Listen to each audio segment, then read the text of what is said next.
Hello again, everyone. Edwin Learnard back once again. In this YouTube astrological segment, I'm going to be giving you my Scorpio April 2019 horoscope forecast part 1. And yes, this does apply and pertain to the sun, moon, and ascendant anyway. First thing up is, as far as April goes, the sun will be in Aries from the 1st until the 20th.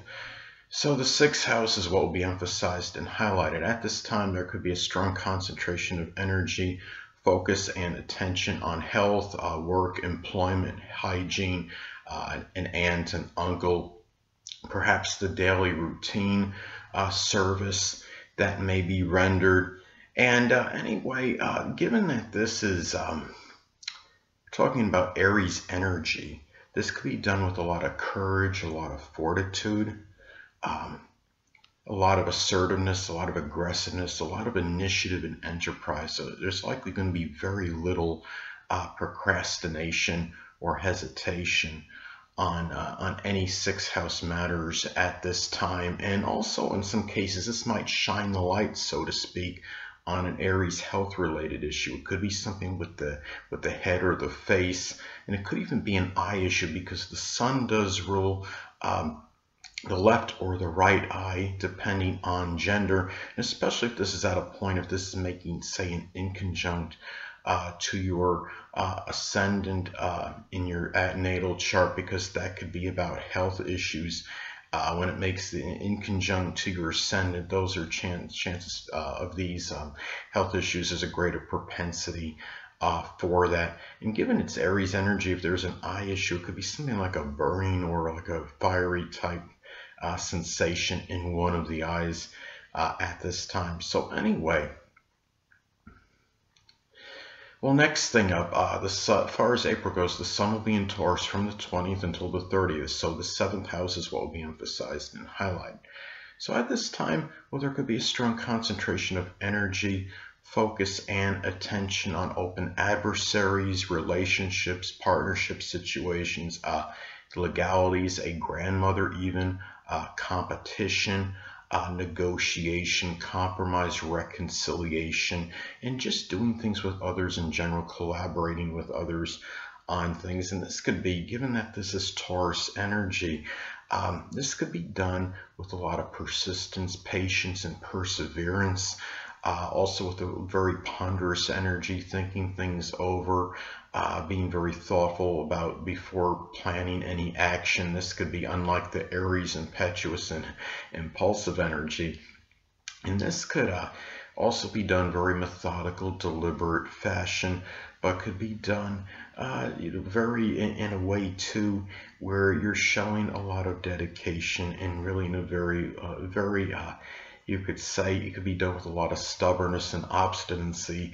The 7th house matters as well, and there could be certain intransigence with these matters. Now, given that this is you're looking very stolid, and this is a lot of stolid energy. Given again, I mean, this could be about shining the light, so to speak, on a Taurus open adversary. It could be a Taurus sun, moon, or ascendant person, or simply one that embodies Taurus-like characteristics. And it could be about that focus on a grandmother or any 7th house person, someone you're in a relationship with. It could be a significant other that might have that case of the stubborns, so to speak, at this time. So anyway, well, the next thing up, there will be a new moon in Aries on April 5th. So the 6th house is what will be emphasized and highlighted. Now, at this time, well, this could be about starting or embarking on a new Aries type employment. It could be working as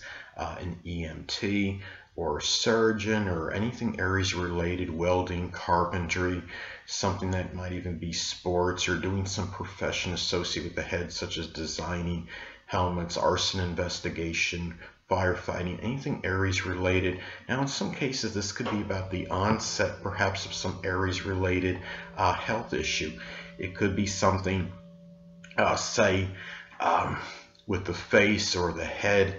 And I wanted to talk about, I want to get back, this could apply with the sun and Aries and the 6th house being emphasized and highlighted as well. Talking about 6th house energy. This could be, I mean, well, but the new moon in Aries, of course, something, that just starting, that really just hits you kind of spontaneously. Now, this could be something where, in some cases I talked about something with the head, the face or the head.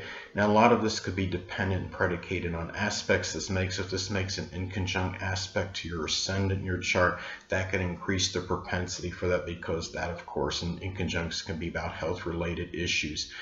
Now, let's say, though, if it makes an adverse aspect to your natal Uranus, this could be like in some cases, some kind of twitching with the face, some kind of intermittent twitching, or even Mercury. Uranus, of course, is very sporadic and erratic energy, and it's intermittent, and it could be, nerve related. And a lot of times twitching can be connected with nerves. And Mercury as well. If this makes an adverse aspect to your natal Mercury, that could also increase that propensity for something like that. So it's always important to look at the aspects that this makes to points in your chart. This could be about also starting to be more, really incorporate more courage, assertiveness, aggressiveness in your daily routine. It could be taking on a leadership role at your place of employment.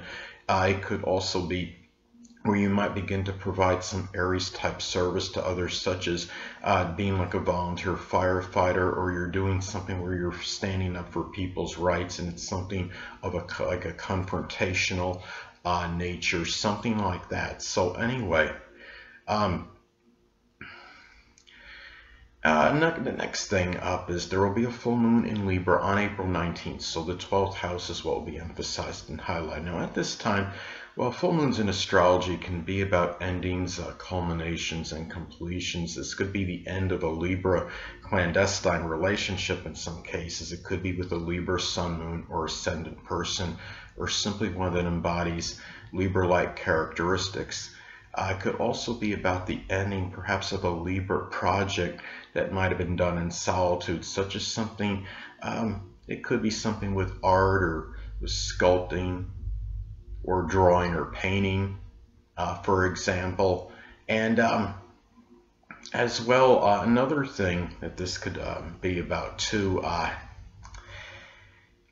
this could be something too where when you're talking about a full moon in astrology, this could be a time where somebody becomes rather tired, full, exasperated. Perhaps it's somebody in their private life that might be exhibiting some kind of superficial charm. It could be even be an aunt or an uncle, superficial charm, being overly ambivalent, indecisive, a person that might be overly indolent or complacent.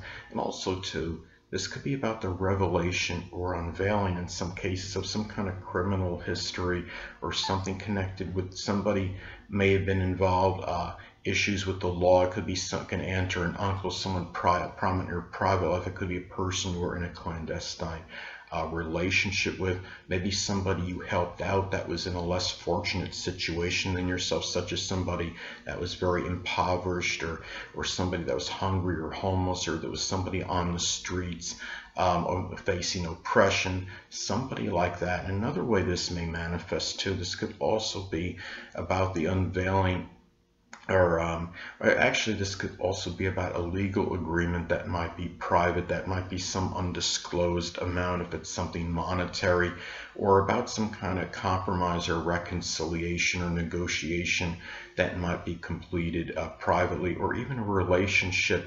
Maybe it's a self-revelation in some cases where you become cognizant maybe of some relationship you were involved in that might be the self, tied into self-undoing, or maybe it might be tied into secret sorrows, and maybe you're becoming more aware of that, or maybe the end of a relationship that was actually causing some secret sorrow. So anyway, next thing up. Well, as far as April goes, Mercury will be in Pisces from the 1st until the 17th, so the 5th house is what will be emphasized and highlighted. Now, at this time, well, one way this may manifest, this could be about rather ambiguous and cryptic communications, perhaps with lovers, with children. It could be about things that might get misconstrued or misunderstood. And as I've stated in previous videos, that Mercury can also be about siblings. It could be about Pisces siblings. They could be Pisces sun, moon, or ascendant people, or simply ones that embody Pisces-like characteristics and might figure prominently. Perhaps it matters with investment, speculation. It could be your matters with hobbies, your amusement, your enjoyment at this time. You also might find yourself doing some kind of maybe some writing that might be creative, that might be tied in maybe with some kind of poetry or something with the metaphysical, which includes astrology, fantasy, fantastical, fictional writing, but also guard against rather unrealistic or being overly idealistic or unrealistic thinking regarding matters with investment and speculation at this time, and also about your own personal popularity. Don't be, avoid delusional thinking as far as that goes, because that means when you're talking about Mercury and Pisces energy, it can be like that. And remember that Mercury can also be about thieves. I mean, this could be Pisces thieves, Sun, Moon, or Ascendant. Pisces thieves are ones that embody Pisces characteristics that could be rather deceptive, duplicitous, put on a good facade. These could be people that are involved in some kind of companies where they want you to invest in, or anybody that you might know that you might be friendly with in some kind of hobby or amusement or enjoyment. Just be very careful and guard at this time regarding those people. It could even be lovers and even children in some cases. So anyway, people, hold on a moment, people.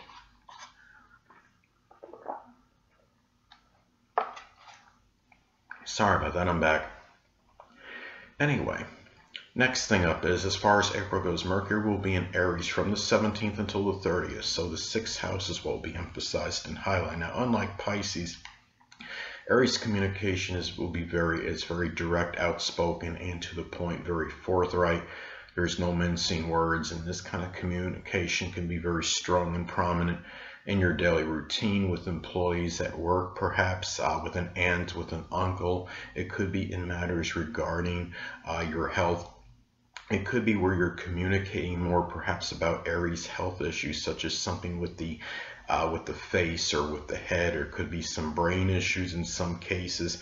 And you're talking, I mean, this could be something too where, again, that Mercury is not just about communication. It could also be about siblings. This could be about Aries siblings. It could be Aries Sun, Moon, or Ascendant people, or simply ones that embody Aries characteristics that might figure more prominently than usual in your daily routine, your employment, your health. It could be regarding matters that are connected with service render, matters with hygiene. Could also be too, I mean, looking at this, that you're really talking about original. It could be a lot of original and pioneering thinking, very spontaneous thinking that you might incorporate more in your daily routine than usual, and maybe apply this to matters at work, even if it's just finding some way, a new way of getting, maybe if you're working, say, in stock or like in retail, trying to get an item up to the front of the store, or loading something in a vehicle, or positioning something in a car in a certain way. It just could be something very basic or fundamental, but you could be using some new and original thinking, at least to yourself anyway, at this time. So anyway, and also, I mean, too, this could be something where some Mercury can be connected with breathing. So it could be very abrupt breathing issues might come up, that come up very spontaneously, very quickly, since you're talking about Aries energy. And especially, say, if this is making an inconjunct aspect to your ascendant, or even an adverse aspect to your natal sun, that could give greater propensity for those kind of issues. So anyway, well, last but not least, Venus will be in Pisces as far as April goes from the 1st until the 20th. So the 5th house is what will be emphasized and highlighted. Now, this could be about, well, this can manifest in a multitude of ways. This could be about the enjoyment, perhaps, of hypothetical fantasy sports matchups. It could be about like going to a site like whatifsports.com and playing teams in a hypothetical matchup, taking one team from one year against another team from another year. It could also be about, perhaps if you're unattached at this time, Scorpio, you might connect with a Pisces Sun, Moon, or Ascendant person, or one that embodies Pisces-like characteristics. But it could be for a superficial interlude, somebody that really might not be a sustained connection. But also, too, This could also manifest perhaps in making money through some kind of Pisces hobbies. It could be doing something like poetry or dancing or photography, chemistry, the metaphysical, which includes astrology, anything that could be water related. I don't know if you can make money through fishing, but anyway, being a fisherman, but if that's a profession, that's something a little bit, might be a little bit different though. But anyway, it could be something water related. But at this time too, people, remember when you're talking about Venus and Pisces energy, this is a time where one may be more susceptible to financial fraud or deception. So it's very important just to make sure be more guarded against with children and with lovers, perhaps the ones that are overly complimentary. It could be people that are trying to get you to invest in something or trying to cajole you to do something of a speculative matter that's monetary, which of course is pretty much an investment. And a lot of this, of course, is dependent, predicated on aspects to points that this makes to your natal chart. I mean, if this is an adverse aspect to your natal Neptune, or say your transit Neptune is making an adverse aspect to your natal Venus, your second house cusp, or even your second house ruler, that can increase the propensity for succumbing to financial fraud or deception at this time. So it's just very important to just make sure, just be a little bit more guarded at this time as far as those matters may go. But anyway, people, that'll conclude this YouTube astrological segment for my Scorpio April 2019 horoscope forecast, part 1 of 2. Stay tuned next time where I'll be giving you my Scorpio April 2019 horoscope forecast, part 2 of 2. Two things I want to get with you on before I head out. Firstly, the stars may impel but do not compel. And secondly, never isolate any single astrological element, aspect, planetary placement, position, configuration, influence, or what have you. Make an analysis of a person, astrologically speaking, based on this alone, because astrologically speaking, the person is the sum of all their components in their natal chart and not just one. Until next time, people, stay well.